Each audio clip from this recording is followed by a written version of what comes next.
안녕하세요. 건축 전문 출판사 아키트믹스의 대표 이병기입니다. 요즘은 건축가보다는 가우디에 관한 글을 쓰고 강의하는 연구자로 더 알려져 있긴 하지만요. 저는 2003년부터 13년까지 10년간 가우디의 모교인 카탈루냐 공과대학에서 건축을 공부했습니다. 가우디가 사랑했던 도시 바르셀로나에서 그의 글과 건축물, 그리고 그가 그리도 좋아했던 부드러운 지중해 빛을 몸으로 느끼며 그의 건축을 더 이해하고 더 사랑하게 됐습니다. 가우디는 성가정성당, 구엘공원, 밀라주택 같은 건축물로 우리에게도 잘 알려진 건축가입니다. 무엇보다 그는 더 나은 미래에 대한 확신으로 변화를 두려워하지 않았던 사람이었습니다. 그가 여전히 세계인의 많은 사랑을 받는 이유는 그가 살았던 시대와 우리가 살아가는 오늘날이 비슷한 구석이 있기 때문입니다. 가우디는 독창성은 근원으로 돌아가는 것을 의미한다고 했습니다. 저는 근원을 탐구하던 가우디의 정신이 오늘날에도 여러 분야에서 새로운 바람을 일으킬 수 있다고 확신합니다. 그리고 지금 우리가 100년 전 그때처럼 새로운 바람이 불어오는 시기를 살고 있다고 확신합니다. 저는 우리나라의 유일한 직업적 가우디 연구자로서 그의 생각이 다양한 분야에서 싹을 틔울 수 있도록 오늘도 여러분들과 함께 그의 생각을 나누어 보고자 합니다. 그럼 지금부터 가우디의 건축 세계로 함께 떠나볼까요? 네, 안녕하세요. 방금 소개받은 건축가 이병기입니다. 30분이라는 시간이 저한테는 굉장히 짧은 시간이에요.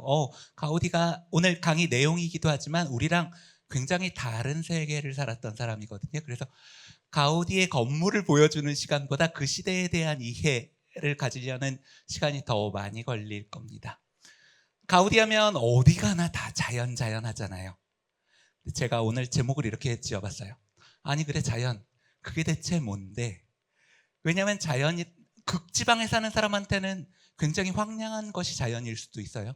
가우디가 살았던 이 지중해의 빛, 부드러운 빛 속에서 이루어지는 가우디 건축을 이해하려면 오늘 이 강의가 여러분들한테 도움이 되었으면 좋겠어요. 자, 한번 시작해보죠. 이분이 가우디인데요, 사진이 있는 시절의 사람이에요. 어디 갔더니 가우디가 로마 시대 사람인 줄 아는 분도 계시더라고요. 가우디를 이해하는 핵심적인 내용이 뭐냐면 가우디가 그렇게 옛날 사람도 아니고 그렇게 요즘 사람도 아니라는 거예요. 가우디가 1852년 태어나서 1926년에 죽었는데 저희 이모 할아버지가 아직 살아계신데 25년생이시거든요. 가우디랑 같이 이 지구상에 살았던 사람들이 아직도 살아있어요. 이 기술, 그런데 오늘날 우리가 생각하는 과학기술의 거의 대부분이 이 시절에 만들어졌습니다. 이따 그 얘기를 잠깐 하게 될 겁니다. 74세를 살았는데요, 혼자서 유네스코 세계유산을 7개에 등재시켰습니다. 제가 한국에 귀국할 때 보니까 우리나라 5,000년 역사 합쳐서 11개더라고요.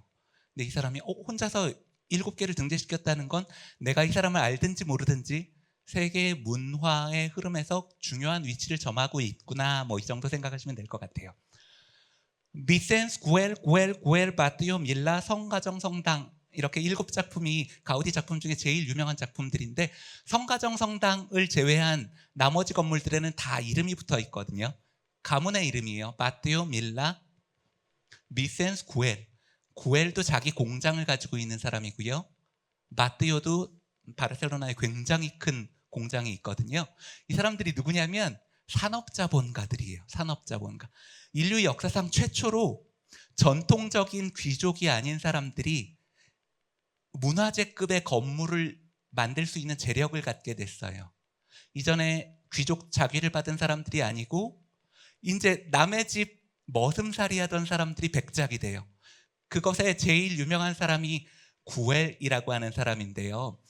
에우세비 구엘이 백작으로 알고 계신 분들도 있지만 백작은 죽기 10년 전에 된 거예요. 평생 동안 평민이었는데 가우디가 백작이 처음 되었을 때 가우디가 구엘의 가문에 방패를 그려줬거든요. 거기에 뭐라고 썼냐면 어제의 양치기 오늘의 귀족, 이렇게 썼어요. 실제로 에우세비 구엘의 아버지였던 조안 구엘은 남의 집 머슴살이 정도 하던 사람이었거든요. 근데 이 시대의 발전을 통해서 산업자본을 통해서 백작의 지위를 얻게 돼요. 자식대에. 바르셀로나에 가보면 바르셀로나 왕궁이 있는데 그 왕궁이 원래 왕궁이 아니라 에우세비 구엘이 가지고 있던 여름 별장을 왕한테 선물로 주니까 왕궁이 된 거예요. 어떤 의미에서는 왕보다 더 부자일 수 있어요. 이런 사람들이 이제 전통적인 귀족들이랑 겸상을 하게 되는 거죠. 같이 이 자리에 앉아서 먹는 거예요. 근데 한 명은 전통적인 양반 귀족들이고 한 명은 우리 집 머슴살이 하던 애인데 이만큼 돈을 벌게 돼서 나랑 같이 앉아서 밥을 먹는 거예요. 그래서 이 시대에 대한 그 이야기를 하나로 정리해 보자면 전통적인 귀족은 어땠을 것 같으세요? 김 교수님, 제일 앞에 앉았으니까 물어볼까요? 맞아요. 전통적인 귀족들은 이 사람들이 자꾸 우리 자리를 치고 올라오니까 저 채통 없는 것들이 우리랑 겸상을 하려고 한다. 그래서 오히려 과거로 더 돌아가요. 그래서 이 시절을 어떤 시절이라고 부르냐면 신고전주의 시절이라고 불러요. 가우디가 살았던 시절을요. 근데 가우디 같은 사람은 전통적인 귀족이 이 지위를 얻게 된 게 아니라 이 변화를 통해서 이 지위를 얻게 된 거거든요. 저는 이 아티언스 프로그램 불렀을 때 저는 나한테 딱 맞는 프로그램인데 생각했어요. 보세요. 과학기술이 발전하면 세상에 굉장히 새로운 시각을 갖게 되는데 어떤 문제가 있느냐면 과학은 얼굴이 없거든요. 이 새로운 세상이 어떤 모습을 가져야지 되는지는 예술가들이 만들어줄 수밖에 없어요. 그 시대의 리듬은 음악가들이 만들 테고 그 시대의 모양은 화가와 건축가, 도시계획자들이 만드는 겁니다. 자, 그래서 가우디라고 하는 사람의 살았던 이 시대, 가우디는 전통적인 귀족의 집을 한 번도 지은 적 없어요. 모두 다 신흥자본가들이에요. 비센스라고 하는 사람은 주식 중개인이고요. 공장을 가진 사람, 최초의 자동차 소유자, 이런 사람들이 가우디한테 일을 맡기는 사람이죠. 이거 한마디로만 정리하고 넘어가 볼게요. 이 사람들은 이 변화 때문에 이 지위를 얻게 됐어요. 그러면 이 사람들은 변화가 아름다운 것으로 여기게 돼요. 왜냐하면 에헴 하면서 전통은 소중한 것이야. 그러면 자기가 옛날에 우리 아버지가 머슴살이 했었던 그 기억이 나거든요. 전통, 클래식 이런 문화들이요. 그래서 변화가 아름다운 거구나. 변화와 역동, 활기, 생명력, 움직임 이런 게 우리를 조금 더 좋은 곳으로 데려갈 거라는 확신을 갖고 있던 시대예요. 그 시대가 이 시대. 가우디 나이로 보자면 60이 가우디 나이 60이 지금으로 보면 100년 전이거든요. 이게 100년 전 시대를 한번 이해해보고 그 건축 얘기를 한번 나눠볼까 합니다. 가우디가 어느 나라 사람이죠? 스페인, 카탈루냐, 그 중에도 바르셀로나 사람인데 가우디보다 더 유명한 인물이라고 할 사람이 이 사람이에요. 바르셀로나 지금 항구 바로 앞인데 누굴까요? 콜럼부스가 중남미 대륙을 발견하고 돌아온 항구가 바르셀로나거든요. 그러니까 우리가 말하는 산업 자본의 폭발이 어디서 일어나냐면 중남미, 아프리카 이런 데서 오는 값싼 원재료하고 유럽의 대학 그리고 기술이 만나는 데서 폭발력이 일어나거든요. 중남미에서 들어오는 거의 모든 물류가 이곳을 통하게 돼요. 바르셀로나. 나는 콜럼부스. 이쪽이 지금 바다 쪽이고요. 저 뒤쪽으로 산을 이렇게 둘러져 있는 게 바르셀로나 코르세롤라 산맥입니다. 스페인, 포르투갈 합치면 이베리아 반도고요. 그 오른쪽 끝에 있는 게 카탈루냐거든요. 카탈루냐 요즘에 독립하려고 하는 거 아시죠? 굉장히 문화적으로 독특한 나라예요. 근데 스페인의 수도는 어딜까요? 스페인의 수도는 마드리드. 근데 마드리드는 이 자리에 있습니다. 이 자리는 동서남북 어디로 가도 바다까지 가려면 700km예요. 근데 700km인데 뭐가 문제냐면 철도가 없을 때예요. 가우디 시절은. 철도가 없을 때 700km를 물리로 움직일 방법이 없어요. 그러니까 산업자본이라는 것은 여기에서 생길 수 없었고 스페인 최고의 항구, 지금도 지중해 물류의 5위권 안에 늘 들어가는 바르셀로나 항구 주변으로 가우디 시절에 큰 변화가 일어나게 됩니다. 카탈루냐를 확대해보면 제이다, 따라고나, 지로나 그리고 가운데에 있는 군의 이름 자체가 바르셀로나예요. 우리가 생각하는 바르셀로나 메트로폴리타나 그러니까 바르셀로나 수도권이라고 할 때는 여기고요. 지중해 쪽으로 물류가 통하죠. 여기에서 물류로 많은 물건이 들어오고 나가고 하니까 따라고나 살았던 바르셀로나 바르셀로나 출신이 아니에요. 그 가우디가요. 따라고나 출신의 대장장이 집안의 아들이었는데 아버지가 대를 이어온 대장장이 집안이거든요. 근데 이 시기에 대장장이가 어떻게 됐겠어요? 선생님, 대장장이 어떻게 됐을까요? 공장이 만들어지면서 수공으로 뭔가를 만들던 사람들은 다 직장을 잃게 돼요. 왜냐하면 공장에서 냄비를 10분의 1 가격으로 만들어내니까. 가우디 아버지가 대장장이었는데 대장간을 팔고 가우디 형이랑 가우디를 공부시키려고 바르셀로나로 이주하게 됩니다. 그래서 이 가우디 시절에 있었던 거의 모든 변화는 사회적인 변화에서 일어났다고 생각하시면 될 겁니다. 보세요.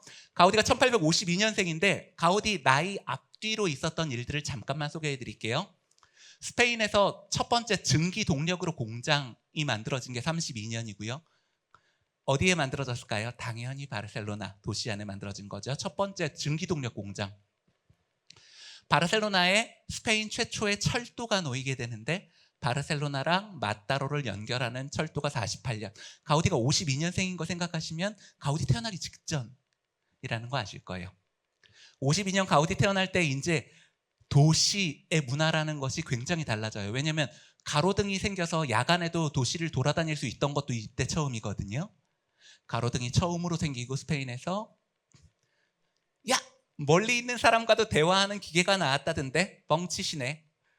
1854년 가우디 태어나고 2년 후면 전화기도 만들어져요.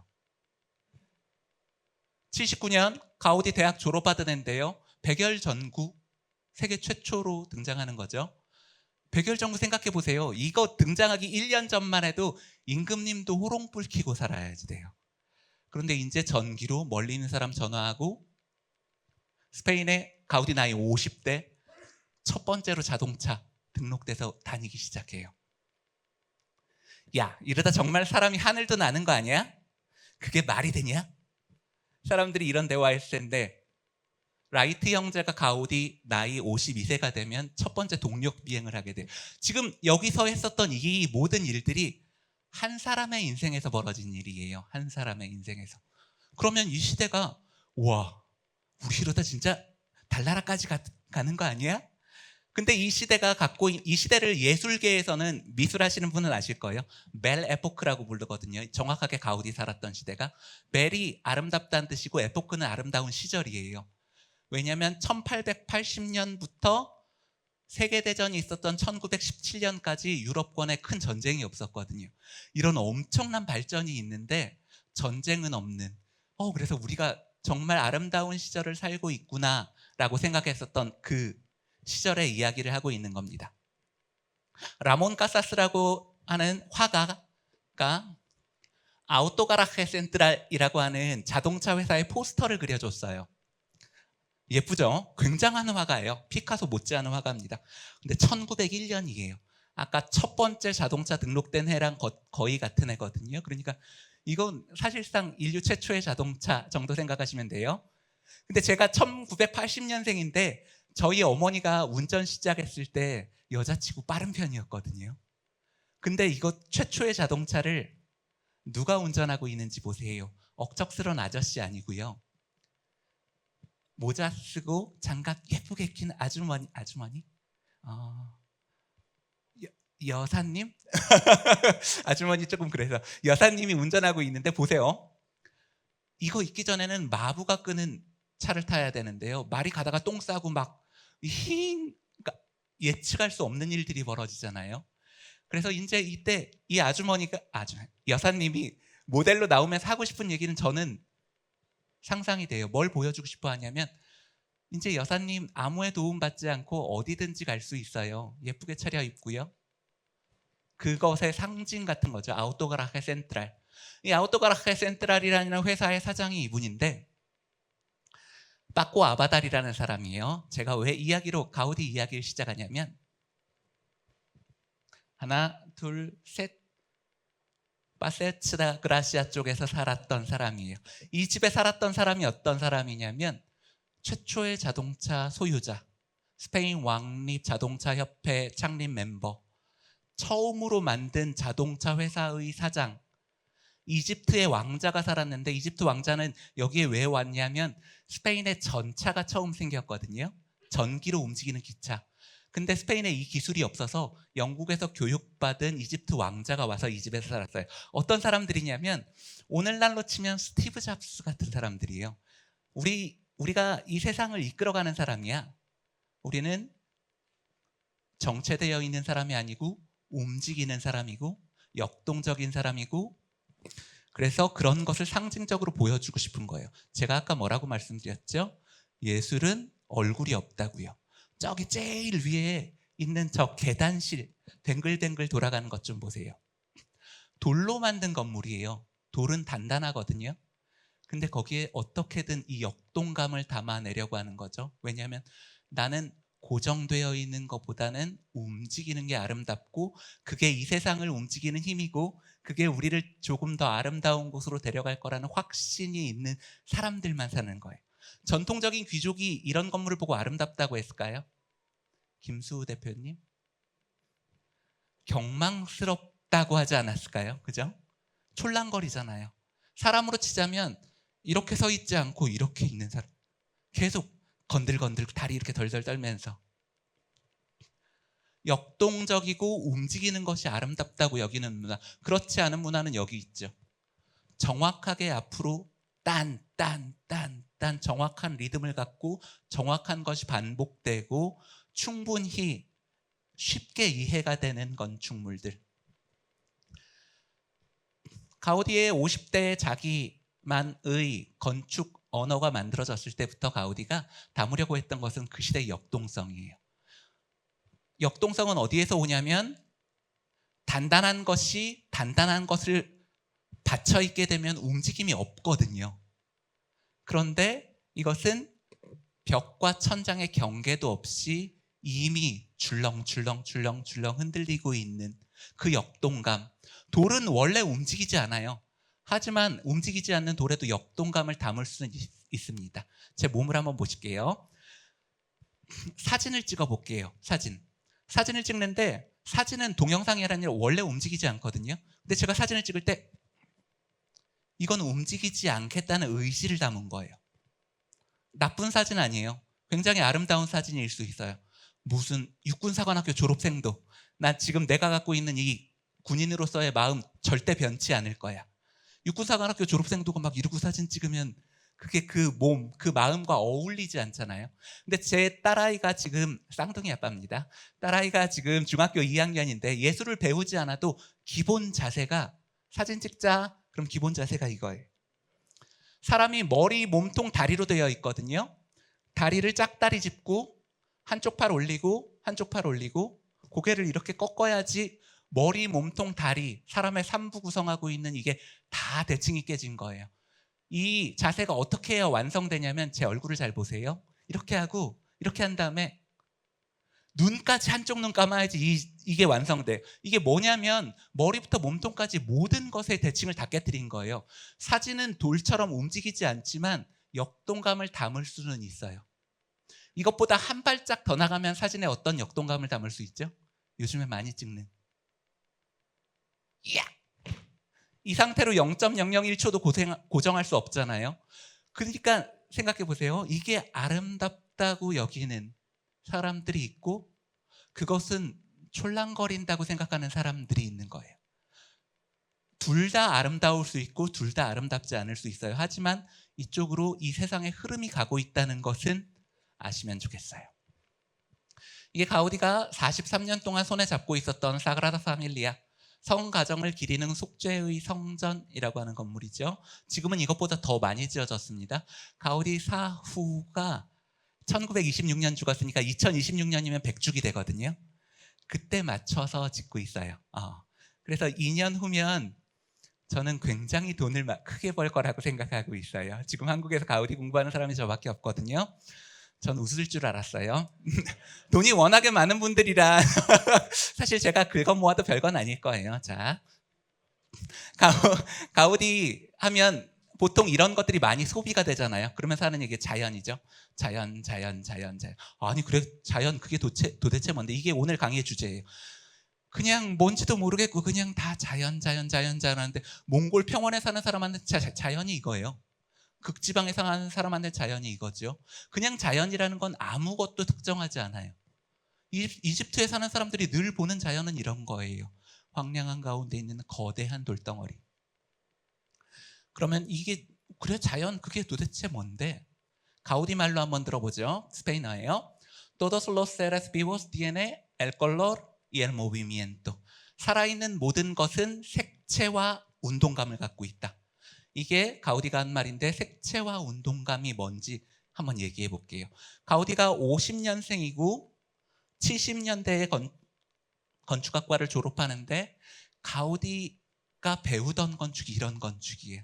가우디가 살아있는 모든 것은 색채와 운동감을 갖고 있다고 할 때 공격하던 요즘 말로 디스하던 건축이 뭐냐면 이 건물이에요. 이 건물엔 색채도 없고 운동감도 없습니다. 이 건물을 이렇게 사진 찍었는데 여기에서 한 바퀴 돈다고 생각해 보세요. 이 건물 빼고 다 색채가 있어요. 초록색, 빨간색, 꽃 색깔, 사람 피부색. 이 건물만 무채색이에요. 건물은 원래 움직이지 않잖아요. 네, 아까 제가 말씀드렸죠. 사람으로 치자면 난 절대 움직이지 않을 거야. 근데 이거 아름다운 거예요. 이것도 이 사람들한텐. 왜냐하면 100년이 지나도 1000년이 지나도 이 가치는 계속되거든요. 리듬이 아주 정연하죠. 그리고 기하학적인 조합이에요. 이 그림을 지우고 제가 쉽게 얘기해 볼게요. 이 그림을 지우고 여러 번 보고 그리라고 하면 비슷하게 그릴 수 있으시겠죠. 왜냐하면 굉장히 간단한 단순한 기하학들의 조합이라서 아주 명쾌하게 이미지가 바로 들어오거든요. 아까 한 5분 전쯤에 봤던 가우디 건물 그리라고 하시면 되게 어려우실 거예요. 명쾌한 기하학이 만든 것에 아름다움이 있어요. 가우디 시절에 가우디가 살아있는 모든 것은 색채와 운동감이 있다 하면서 자연을 가지고 온 것은 2000년간 우리를 옥죄고 있었던 이 고전이라는 것을 어떻게 벗어날 수 있을까? 왜냐하면 이 시대에 자연이라는 게 거의 신과 같은 지위를 얻게 되거든요. 이따가 그 얘기도 조금 할 겁니다. 늘 이런 건축을 했던 게 아니거든요. 사람들이. 이게 지금 19세기 건축이에요. 제가 한번 보여드릴게요. 로마에 있는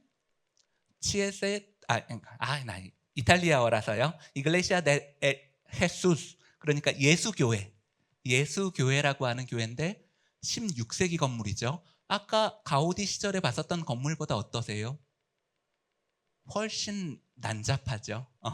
변화무쌍해요. 그리기 어렵죠. 반짝거리고.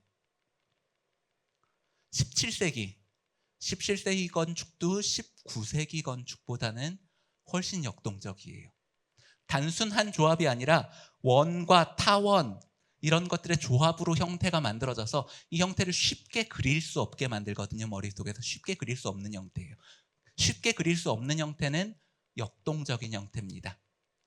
그리고 18세기 건축도 이 정도 화려하고 얽혀있고 다양한 장식들이 있었는데 19세기 왜 이렇게 됐을까요?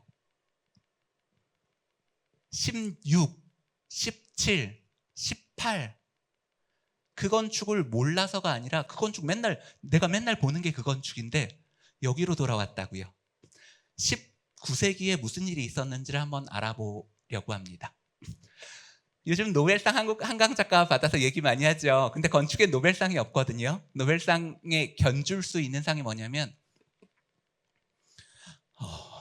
갑자기 기억이 안 난다. 프리츠커상이죠. 스페인의 프리츠커상 받은 사람이 2명 있어요. 프리츠커상 받은 사람이 2명인데 한 명이 라파엘 모네오 그리고 알시아리라는 건축가입니다. 저기 주황색으로 돼 있는 게 제가 물어보는 거고 저 말에 답해주는 선생님이 노벨상 받은 사람이에요. 네, 그분을 만났을 때 물어보고 싶은 내용이 있어서 물어봤는데 그 답을 한번 알려드려 볼게요. 상당한 권위가 있는 사람이라고 생각하시면 됩니다. 노벨상 작가 정도 생각하시면 될 거예요. 제가 물어봤어요. 선생님, 왜 유독 건축가들은 19세기 때 얘기하는 거예요? 왜 그렇게 명확한 과학이 되기 원했던 거죠? 18세기에 산업이 폭발적으로 성장하고 그래서 실증과학, 실제로 증명이 되는 과학의 아름다움이 이만큼 높아지는 거죠. 건축도 과학이 되고 싶은 거예요. 당시에 철학이라고 하는 것은 그전에 철학이라는 건 신학이죠. 사실상 기독교 문화권이니까 신에 대한 생각을 갖고 있었다면 이제 자연, 나뚜랄레사, 신 대신 왜 자연이 여기를 이 자리를 왜 꿰차게 되죠? 자, 김명석 교수님은 기독교인이시죠? 기독교 개신교세요? 가톨릭이셔요? 개신교? 66권 성경 중에 제일 중요한 성경은 뭐죠? 창세기. 창세기를 딱 펼치면, 왜냐면 저희 할아버지가 가톨릭 세례받고 돌아가셨는데, 야, 이 양코배기 놈의 종교는 왜 이렇게 싸움만 하고 그러냐? 처음에 보면 다 싸우잖아요. 창세기 1장 1장이 없으면 그건 이스라엘 사람들 종교예요. 근데 1장 1절에 뭐라고 돼 있냐면 태초에 하나님이 하늘과 땅을 다 지었다고 돼 있거든요. 그럼 우리 종교 되는 거예요. 그래서 1장 1절이 거짓말이 되면 그 믿을 필요 없는 종교가 되는 거예요. 그 이스라엘 사람들 종교를 내가 믿어야 되나? 근데 한번 생각해 보자고요. 실증 과학이 왜 신의 자리를 대신하게 되느냐 하면 됐다. 대신하게 되느냐면 창세기 1장 1절이 무효화되는 일이 벌어지거든요.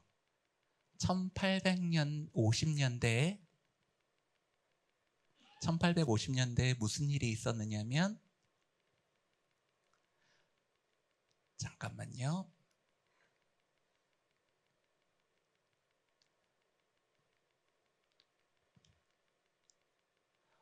제가 원하는 슬라이드가 빠졌어요. 죄송합니다. 한 번만 다시 시작할게요. 자, 테이프 끊어주세요. NG. 이럴 때 방송하시는 분들은 박수 한번 딱 치는데요. 편집점들에. 네, 감사합니다. 이따가 빠진 슬라이드가 어디엔가에 붙어 있을 거예요. 자, 오늘 건축주하고 건물주하고 무슨 일로 제일 많이 싸우는 것 같으세요? 이금석 씨? 네. 건물주하고 건축가하고 무슨 일로 제일 많이 싸울까요? 추가 비용 좋아요.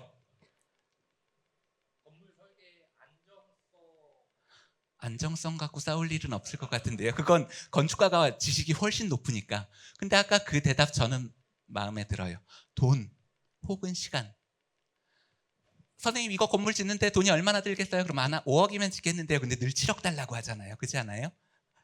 그래서 여기서 개관해서 개관식을 해야지 되는데 그래 7월까지 끝내주세요. 그러면 6월에 끝나요. 그런데 막 7월 달에 막 페인트 칠하고 다음날 개관식 해야지 되고.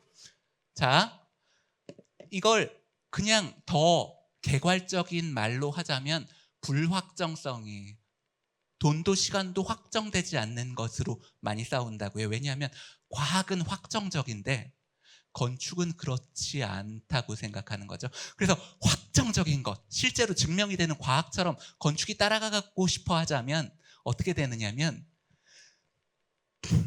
이게 가우디 시절에 19세기, 17세기의 서유럽권에서 제일 유명한 건축 이론가 중에 한 명을 꼽자면 듀랑이라는 사람이 있거든요. 이 듀랑이라게 쓴 이 챕터의 제목이 뭐냐면 건물의 조합이라고 프랑스어로 되어 있네요. 건물의 조합. 건물을 어떻게 조립하는 거야?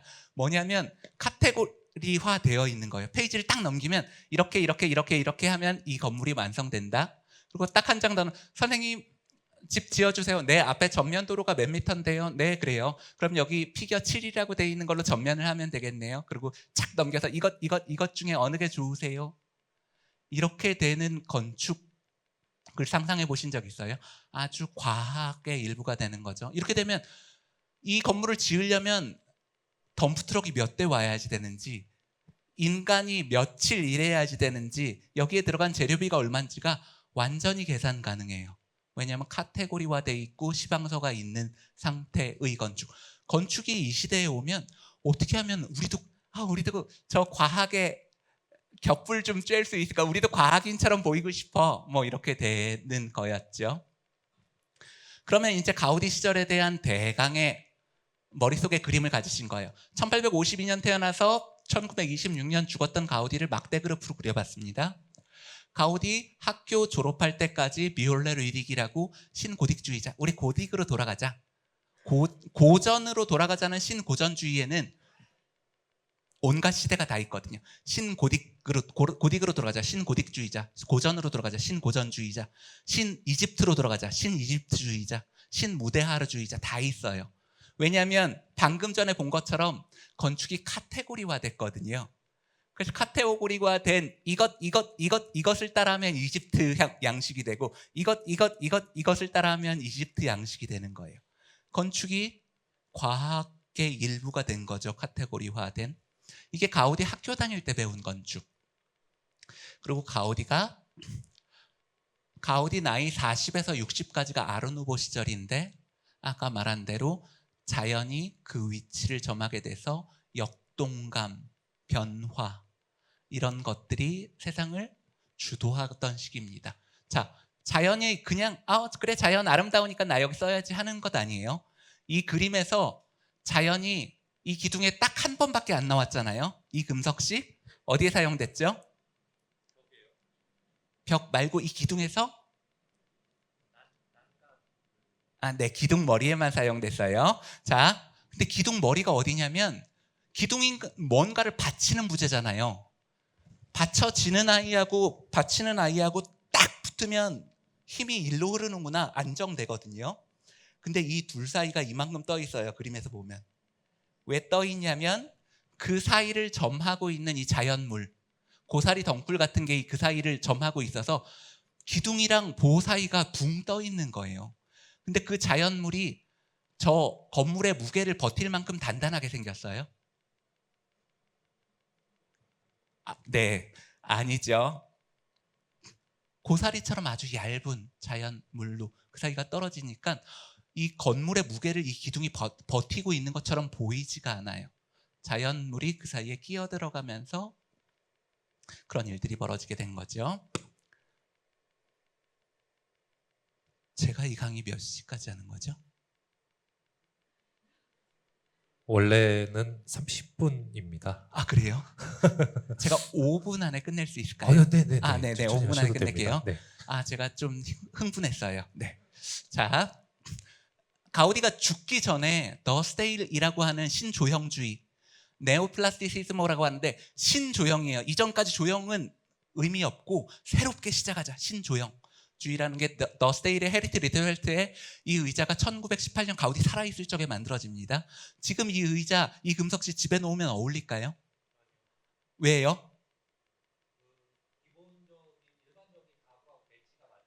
네, 너무 모던하게 보이지 않아요? 근데 100년이 넘은 거예요. 이 시대는 새로운 시절이 돼서 전통과 싸워야지 되기 때문에 새로운 시대의 끝장까지 가 있는, 그러니까 지금 우리가 봐도 부담스러울 정도로 모던하죠. 이 건물만 이야기하고 저 끝낼게요. 자, 근데 어떤 사람의 한 인생에 그리스 로마로 돌아가자 아르누보를 경험하고 지금 우리가 보기에도 부담스러운 여기까지 왔다고요. 이건 인류 역사상 없었던 변화예요. 아르누보가 뭔데요? 아트는 예술이고 누보는 새롭다잖아요. 인류 역사상 이런 예술이 처음이라 새로운 세계가 열렸다고 이름을 붙이는 거죠. 자, 아까 제가 말하고 싶은 게 이제 나오네요. 슬라이드를 아까 번쩍 뛰어서 여기로 온 거예요. 1859년이면 가우디 태어나고 7살 때였는데 우리 과학인들은 익숙한 그림이 나올 거예요. 다윈의 종의 기원이 출간된 해가 59년이에요. 더 이상 창조론 우리 아빠라고 늘 배웠는데 하나님 아버지라고 하고 창조물이라고 배웠는데 우리 아빠가 진짜 우리 아빠가 아니라고? 이런 시절이 온 거예요. 그러면 어떻게 느낄까요? 이 금석씨? 좋아요. 혼란이 첫 번째 단계예요. 두 번째 단계 뭐죠? 배신감 느껴지지 않겠어요? 와, 내가 이분이 우리 아버지인 줄을 내가 40년 동안 믿고 있었는데 아니라고? 그러니까 이 사람 뭐라고 하게 되냐면 나 너무 충격받았고 너무 슬프고 내 인생이 무너지는 경험을 해서 나 이제 두 번 다시는 배신당하지 않을 거야. 그러면 누구도 나를 배신할 수 없는 기초를 다시 닦는 거예요. 이전에 있었던 그 엄숙하고 그 권위 있고 그 무게감이 있었던 모든 것을 다 거부하게 돼요. 그래서 새로 시작한다고 해서 네오플라스티시즘, 신조형은 여기서부터 시작해요. 신조형은 어디서부터 시작하면 절대 배신을 당하지 않느냐면 과학의 기초예요. 자, 보세요.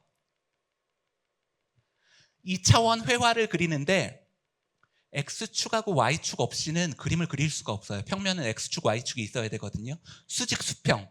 이것도 싫어해요. 이건 왜냐면 나는 이 각도가 좋은데 근데 누구는 싫어할 수도 있잖아요. 이건 충동이 그 안에 들어있는 거예요. 그 충동까지 제거해버린 완전히 과학적인 누구도 거부할 수 없는 새로운 근원. 그래서 이 예술 운동을 뭐라고 하냐면 환원주의라고 해요. 근원, 프리미티브, 근원까지 가서 근원으로 돌아간다. 환원주의. 자, X축, Y축은 누구도 거부할 수 없는 좌표체계예요. 2차원 예술을 하기 위한. 그렇다면 그 안에 채색은 과학의 발전으로 이 세상의 모든 색깔은 적청황 세 개가 섞으면 만들어진다는 거 알아냈거든요. 지금 여러분들 보고 있는 이 LED도 요만큼 와서 보면 적색, 청색, 황색의 조합으로 만들어진 거예요. 내가 이 세상에 이 캔버스에 어떤 색깔로 뭘 그리든지 적청황 없이는 이 세상은 무너져요. 조형세계는. 그렇다면 이게 제일 근본이 되는 거죠. 그러면 누구도 거부할 수 없는, 왜냐하면 난 이제 더 이상은 배신당하기 싫거든요. X축, Y축과 적청황을 조합해서 아무도 나를 배신할 수 없는 과학에 근거한 새로운 조형 예술은 어떻게 만들어지냐면 수직, 수평, 무게감 하나도 없죠. 중력감 하나도 없어요. 투시도법이 없기 때문에 시간이 없어요. 그래서 이 피에트로 몬드리안이나 네스틸 운동이 만들어낸 작품들 보면 성삼위일체 우리 아버지 이런 거 없어요. 뭐냐면 컴포지션, 구성. 나 그냥 2차원 구성만 하지 난 아무런 상징도 담지 않을 거야. 이런 거죠. 오늘 제가 시간 계산에 실패했어요. 가우디까지 못 갈 것 같고요. 여기까지만 끝내볼게요.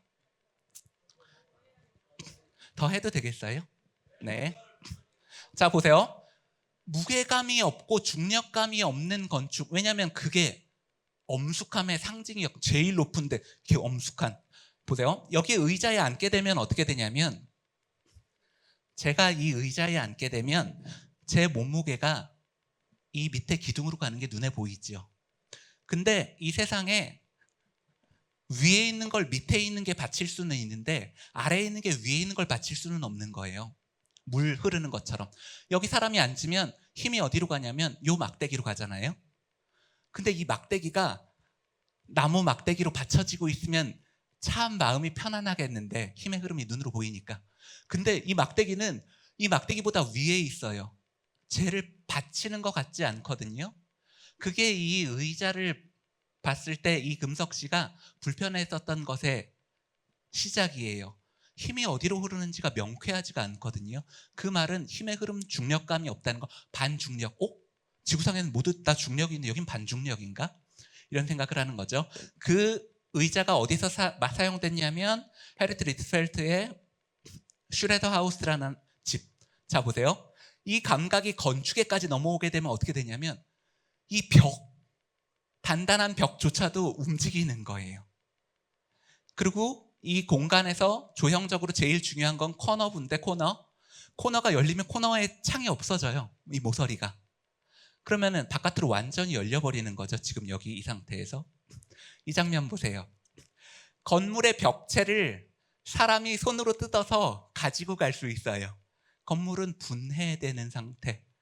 와, 그러면 이제 여기서 무게감 중요한 것은 하나도 없나 보다. 사람들이 이렇게 느끼고 그걸 모던이라고 여기게 돼요. 이전에 중력감 있고 안정감 있고 분해되지 않고 단단하고 영원히 갈 것 같은 것의 정반대쪽. 굉장히 움직이고 굉장히 허약하고 순간에만 존재하는 것들. 전 이 그림이 너무 좋아요. 아까 그 집인데 저 위에 조명 한번 보세요. 빛이라는 것조차도 분해되는 거예요. 어떻게 분해되느냐면 X축, Y축, Z축으로. 이 안에 있는 빛조차도 X, Y, Z로 분해돼요. 그래서 이 공간 안을 밝히는 빛도 하나의 광원이 아니라 분해되는 어떤 것이라고 생각하는 거죠. 제가 가우디로 넘어가야지 되겠어요. 죄송한데 가우디로 넘어가 볼게요.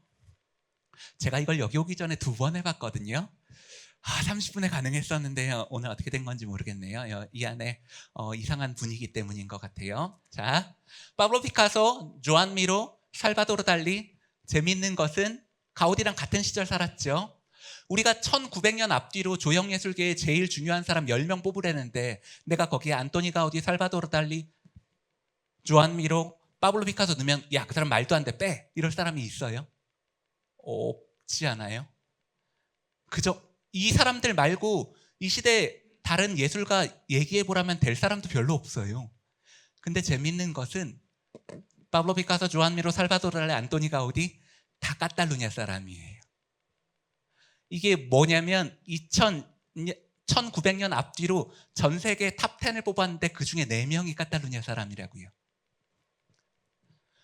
여러분들은 이 이름이 익숙하지 않을 것 같아서 제가 이 사람은 따로 뺐는데 파블로 가르가요라는 사람도 피카소 못지않은 까탈루냐 조각가거든요. 이거 얘기하고 끝낼게요.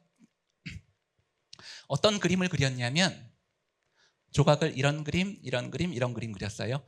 아까 보면 가우디와 동시대 사람이에요. 파블로 피카소랑 아주 같은 해에 태어난 사람요. 근데 이 그림 한번 보자고요. 좀 이상하지 않으셔요? 사람 얼굴이 입체가 덩어리가 아니라 선면으로 잘려져 있는데 그레타 가르보 여사의 초상에서 보면 지금 이 시각으로 보면 이 사람의 여성의 얼굴, 눈, 윤곽이 다 보이죠. 근데 만약에 이걸 앞에서 보면 어떨까요? 그건 다 없어져요. 왜냐하면 그 윤곽은 정확하게 이 시점에만 존재하는 거예요. 나는 영원히 존재하는 어떤 것에 대한 관심이 없어요. 나는 찰나에만 존재하고 금방은 없어지는 것이 오히려 더 아름답다고 여겨요. 찰나에만 존재하는 것의 아름다움, 일시성. 자, 여러분들 잘 알 것 같은 거 조각 하나 가지고 왔어요. 이거 아시죠? 뒤에 뭐라고 써졌어요? 대전복합터미널. 대전복합터미널 앞에 있는 길가에 있는 조각이에요. 근데 자우마 플렌사라고 하는 사람인데 바르셀로나 태생의 조각가예요. 바르셀로나 태생의 조각가예요. 보세요. 이 조각 지나다니면서 보셨어요? 특이하게 느꼈나요? 자, 제가 이 조각을 뒤에서 앞으로 한번 가면서 찍어봤어요. 엊그저께 찍느라고 비와 있죠. 뒤에서부터 앞으로 오면 별 이상한 거 없지요. 이 시각으로 괜찮아요. 근데 이 조각을 제가 옆에서 돌게 되면 어떻게 되느냐면 순간적으로 넙지가 돼요. 순간적으로 왜 넙지가 되느냐면 이 조각은 아까 봤었던 그 위치에서만 입체로 보이거든요. 이것은 영원히 존재하는 무언가에 대한 관심이 아예 없는 거예요. 넙지죠. 이 방향으로 갔을 때만 그 조각이 관찰되고 다른 데로 돌아가면 시공간이 왜곡돼요. 나는 영원히 존재하는 것의 아름다움은 답답하다고 여기는 사람들이 이런 조각을 해요. 이 시대에는 영원히 존재하는 건 나 지루해 죽겠어. 나는 찰나에만 존재하는 것의 아름다움. 자, 그러면 이제 이 조각 펠리치 마린이라는 사람인데 지금 2024년이죠. 2024년에 동대문 디자인 플라자에서 전시한 사람이에요. 아직 살아있어요. 하나 넘기면 여러분들이 다 와 하고 놀랄 텐데 어떤 장면을 보면 놀라실 것 같으세요? 이게 실은 이렇게 되어 있는 거예요. 여기에는 이렇게 되어 있는데 딱 그 위치에 가 있을 때만 이렇게 보여요. 완전히 순간에만 존재하는 것의 아름다움. 우리가 지금 여기 50명이 다 같이 저기를 가도 2명도 저 장면을 볼 수가 없어요. 왜냐하면 여기서 제대로 보이면 요만큼 가면 틀어져 있거든요. 찰나에만 존재하는 것의 아름다움에, 근데 제가 여러분들한테 강요하지 않았는데 우와 하게 되잖아요. 이 감각, 오늘날의 감각, 찰나에만 존재하는 것의 아름다움 하나 넘기면 어떻게 되겠어요? 이금석 씨 시간 보고 있죠? 다 끝낼게요. 자, 넘기면 이렇게 되어 있어요. 이분이 동대문 디자인 플라자에 전시했었어요, 올해. 자, 이 영상 보고 가우디 건물 사진 2장만 보고 끝낼게요. 죄송합니다. 네, 보세요. 처음에 고정되어 있는 그 장면을 보여주고 똑바로만 걸어가도 이 시공간이 완전히 왜곡돼요. 그런데 여기 있는 사람들이 우와 하는 것이 이것이 우리한테 주는 감각이 현대적, 오늘날의 우리한테 이게 주고 있는 바가 있는 거거든요. 영원히 존재하지 않고 찰나에만 존재하고 변형되고 왜곡되는 것의 아름다움까지 느끼게 돼요. 그 역동감이 갖고 있는. 자, 이것은 시간이 없으니까 그냥 넘길게요. 가우디가 살아있는 모든 것은 색채와 운동감을 갖고 있다고 했는데 이건 가우디 건물 아닙니다. 카탈루냐 음악당이라는 건물을 보면 꽃은 꽃 색깔로, 이파리는 이파리 색깔로 색채가 회복됐어요.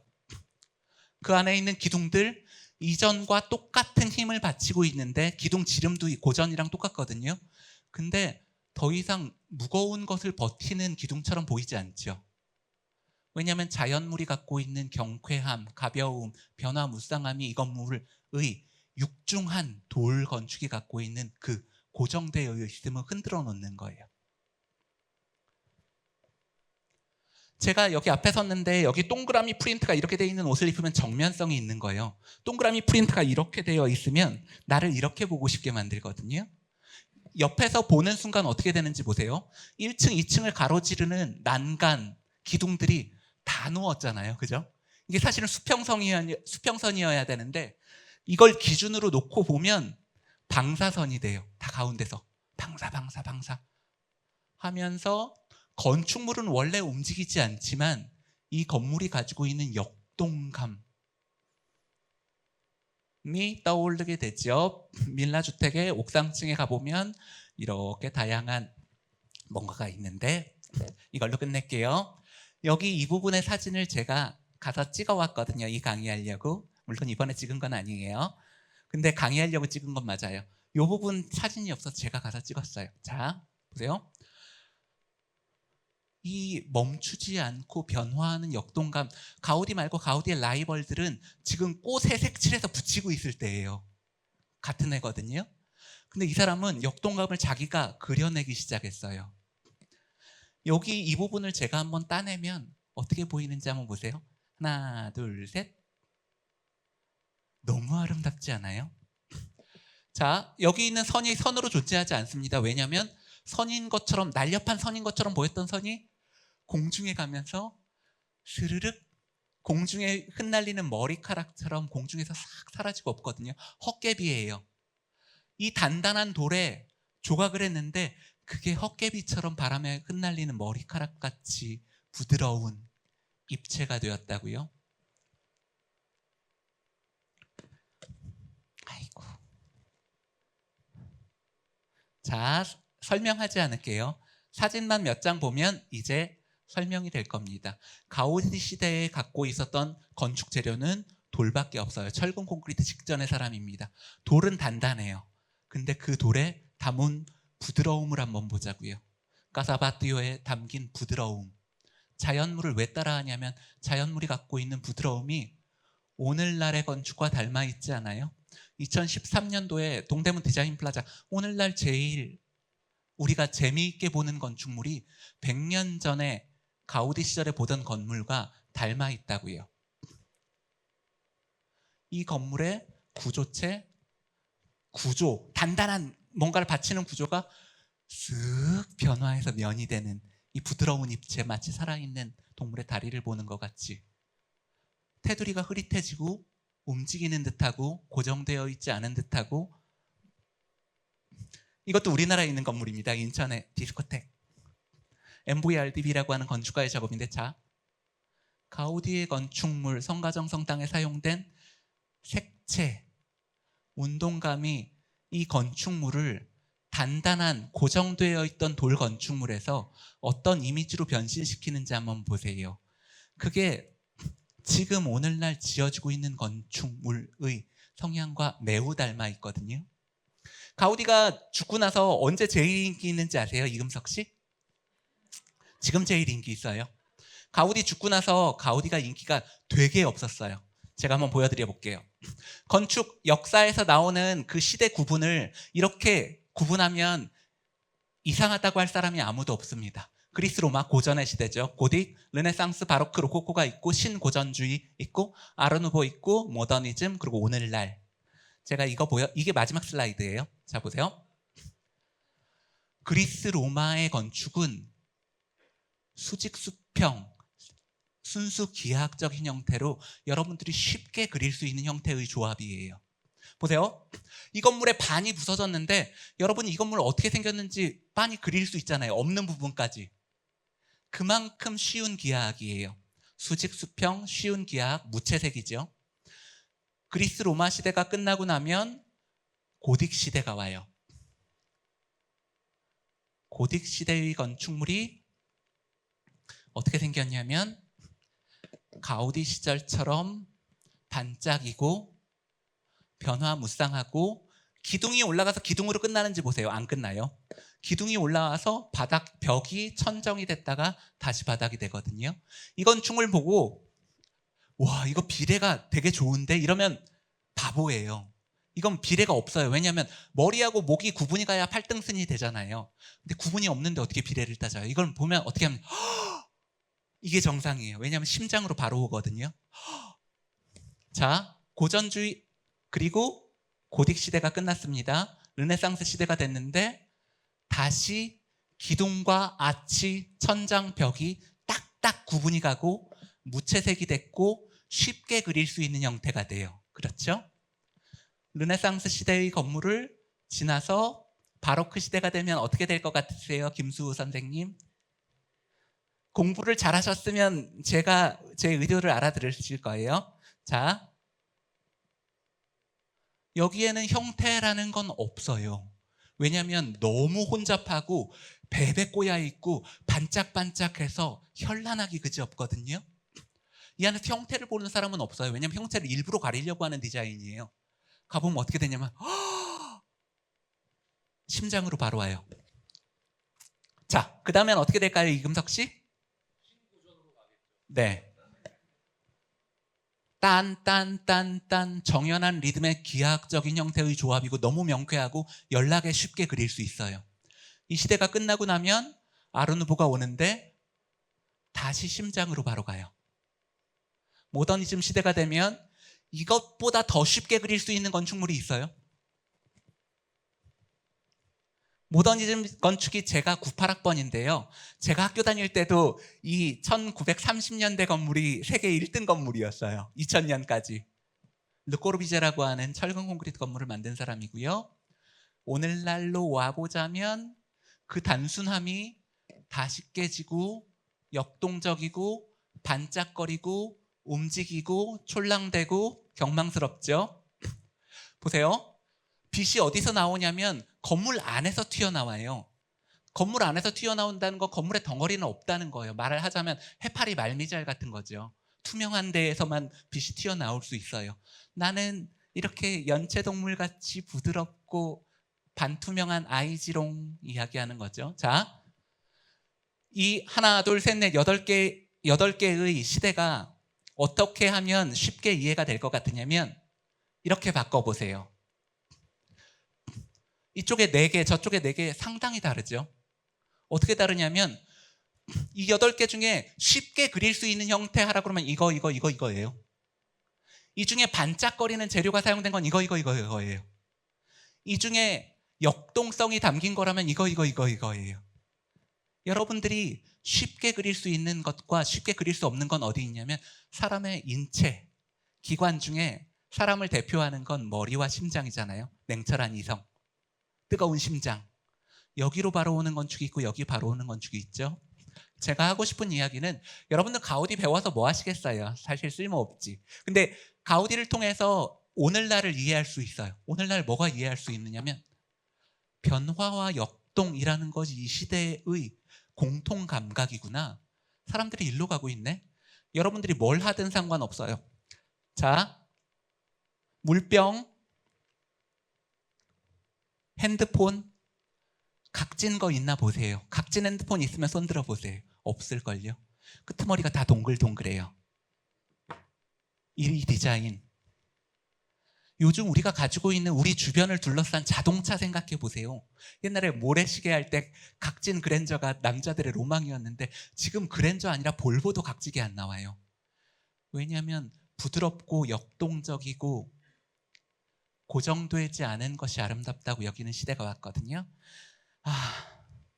제가 시간을 20분 넘겨서 죄송한데요. 마이크를 이금석 씨에게 넘기겠습니다. 긴 시간 수고 많았습니다.